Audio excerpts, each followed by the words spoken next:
Saudara-saudara yang kekasih di dalam Tuhan, bahan utama khotbah untuk minggu ini terambil dari Ibrani pasalnya yang ke-9, ayatnya yang ke-24 hingga ayatnya yang ke-28. Demikian firman Tuhan. Sebab Kristus bukan masuk ke dalam tempat kudus buatan tangan manusia, yang hanya merupakan gambaran saja dari yang sebenarnya, tetapi ke dalam sorga sendiri untuk menghadap hadirat Allah guna kepentingan kita. Dan ia bukan masuk untuk berulang-ulang mempersembahkan dirinya sendiri, sebagaimana imam besar setiap tahun masuk ke dalam tempat kudus dengan darah yang bukan darahnya sendiri. Sebab jika demikian, ia harus berulang-ulang menderita sejak dunia ini dijadikan. Tetapi sekarang, ia hanya satu kali saja menyatakan dirinya pada zaman akhir untuk menghapuskan dosa oleh korbannya. Dan sama seperti manusia ditetapkan untuk mati hanya satu kali saja, dan sesudah itu dihakimi, demikian pula Kristus hanya satu kali saja mengorbankan dirinya untuk menanggung dosa banyak orang. Sesudah itu, ia akan menyatakan dirinya sekali lagi tanpa menanggung dosa untuk menganugerahkan keselamatan kepada mereka yang menantikan Dia. Demikian sabda Tuhan. Amin. Tema kita, keselamatan bagi mereka yang menantikan Dia.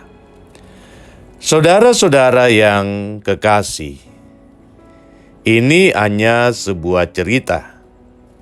Tetapi di balik cerita ini, ada pesan moral yang syarat dengan makna.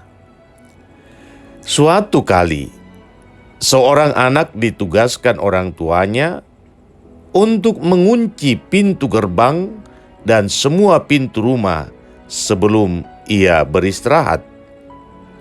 Anak ini meminta waktu beberapa saat lagi karena sedang asik menonton pertandingan sepak bola.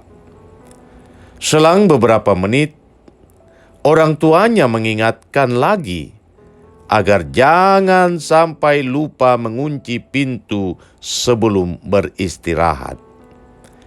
Ia menyaut akan menutup pintu setelah selesai menonton pertandingan yang ditayangkan itu.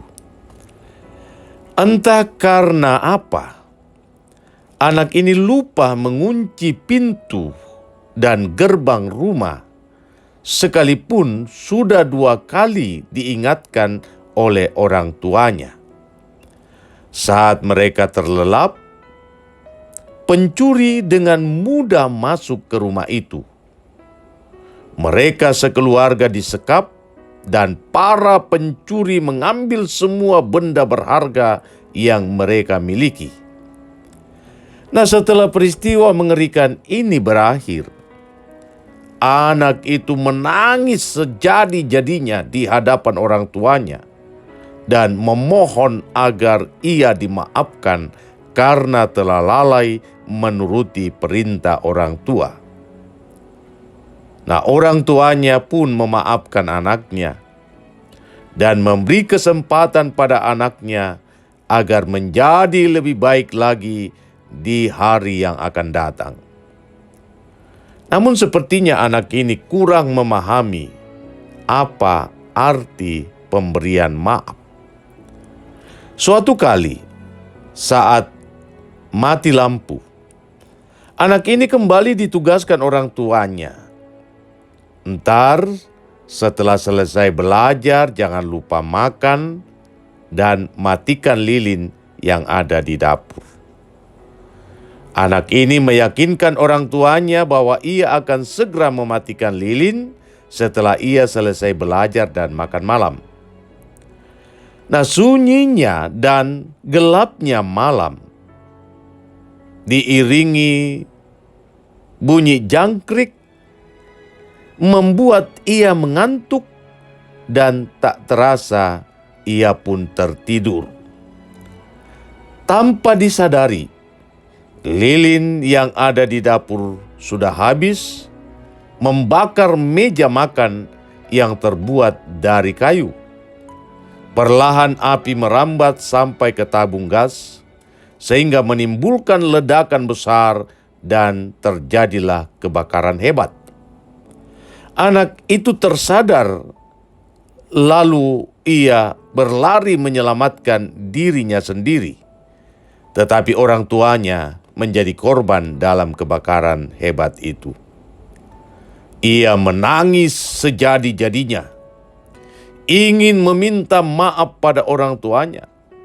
Tapi apa daya, tidak ada kesempatan lagi baginya untuk meminta maaf karena orang tuanya meninggal dalam peristiwa itu. Ia hanya meratapi nasib seumur hidupnya, berharap dapat memutar waktu dan mendapatkan kesempatan kembali untuk memperbaiki kesalahannya. Nah, saudara-saudara, cerita ini memberikan pesan moral pada kita bahwa kesempatan selalu ada diberikan pada setiap orang, sampai kesempatan itu habis dengan sendirinya karena tidak dimanfaatkan dengan bijak. Demikian juga nas kita pada saat ini ingin mengajak kita, umat percaya, untuk dapat menggunakan kesempatan yang ada di dalam kehidupan dengan tidak menyia-nyiakan karya penebusan yang telah dilakukan oleh Allah melalui pengorbanan Tuhan Yesus. Benar, saudaraku, bahwa pengorbanan Tuhan Yesus di kayu salib adalah garis finish, garis akhir dari perjuangan Allah yang berbalutkan kasih untuk membebaskan manusia dari utang dosa. Seperti yang dikatakan oleh Rasul Paulus, bahwa oleh pengorbanannya surat utang dosa kita sudah dihapuskan. Tetapi saudaraku, kita harus ingat bahwa karya penebusan yang mendatangkan keselamatan bagi kita yang percaya mengandung implikasi moral, yakni bagaimana kita yang telah diselamatkan ini wajib hidup berpadanan dengan kehendak Allah. Kita tidak boleh menganggap remeh setiap pesan firman ketika firman Tuhan berkata, "Carilah Tuhan selagi ia berkenan ditemui, dan berserulah kepadanya selagi ia masih mau mendengar." Lalu kita berkata, "Tuhan, biarkan saya hari ini menikmati kesenanganku. Izinkan saya bersenang-senang dengan keluargaku. Izinkan saya bersenang-senang dengan sahabatku. Izinkan saya bersenang-senang dengan rekan-rekan sekerjaku. Nanti minggu depan saya datang beribadah dan menyembah Engkau." Saudaraku, ingatlah, waktu yang ada ini di luar dari kendali kita. Waktu yang kita jalani ini adalah waktu Tuhan. Ketika Tuhan mengunci waktu untuk saudara dan saya, tak ada satupun kuasa yang dapat membukanya. Perhatikan cerita Lazarus yang miskin dan orang kaya dalam Lukas pasal 16 ayat 19 sampai 31. Orang kaya itu telah diberikan kesempatan oleh Allah untuk mempergunakan kekayaannya melayani si Lazarus yang miskin itu. Tetapi faktanya, ia menyia-nyiakan kesempatan itu dengan tidak menaruh empati terhadap penderitaan Lazarus. Si kaya hanya fokus pada dirinya, si kaya hanya fokus pada kesenangannya, si kaya hanya fokus pada kenikmatannya. Sampai pada akhirnya kisah itu dibalikkan. si Lazarus menikmati kesenangan dalam pangkuan Abraham, sedangkan si kaya menderita sengsara di alam maut. Dan si kaya berharap belas kasihan agar Lazarus yang dulu tak dipedulikan itu mencelupkan ujung jarinya ke dalam air untuk menyejukkan lidahnya yang kering karena siksa api neraka. Nah, saudara-saudara, saya mau mengajak kita semua untuk mengerti bahwa selagi kita masih hidup, maka kita wajib mensyukuri keselamatan ilahi yang dilakukan oleh Allah melalui kematian dan kebangkitan Tuhan Yesus dengan cara menjadi saksi. Tuhan tidak menghendaki keselamatan yang diberikan kepada kita itu berhenti hanya untuk diri kita sendiri. Keselamatan itu harus diteruskan. Rahmat yang kita terima dari Allah harus dibagikan. Kasih Allah yang dahsyat itu harus dirasakan oleh semua orang. Posisi saudara dan saya sebagai orang percaya adalah sebagai pipa. Saya gambarkan sebagai pipa atau saluran, yakni untuk mengalirkan berkat keselamatan bagi orang lain. Kalau kita lalai dalam peran ini, maka kita telah menyia-nyiakan keselamatan yang sudah kita dapatkan. Dan surat Ibrani mengatakan Kristus hanya satu kali saja mengorbankan dirinya untuk menanggung dosa. Artinya apa? Artinya tidak ada lagi kesempatan yang kedua.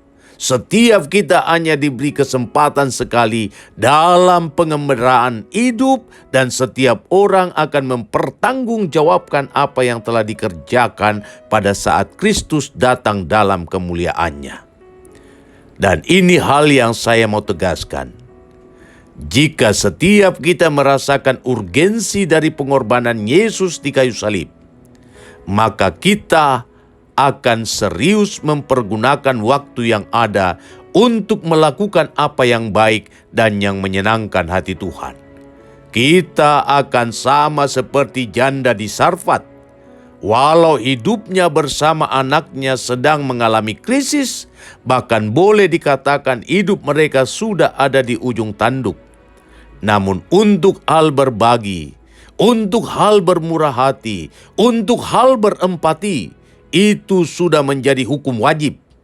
Bermurah hati adalah sebuah keharusan. Dan Tuhan Yesus sendiri telah menegaskan hal tersebut. Hendaklah kamu murah hati, sama seperti Bapamu adalah murah hati. Lukas pasal 6 ayat 36. Dan berbahagialah orang yang murah hati, karena mereka akan beroleh kemurahan. Khotbah Yesus di bukit, Matius pasal 5. Nah, saudara-saudaraku, mengerjakan keselamatan, hal yang penting untuk kita lakukan. Dalam perkara ini, kita harus berbagi kasih dengan orang lain. Maka kita layak untuk diterima oleh Kristus saat Ia datang dalam kemuliaannya. Terpuji nama Tuhan. Haleluya. Amin.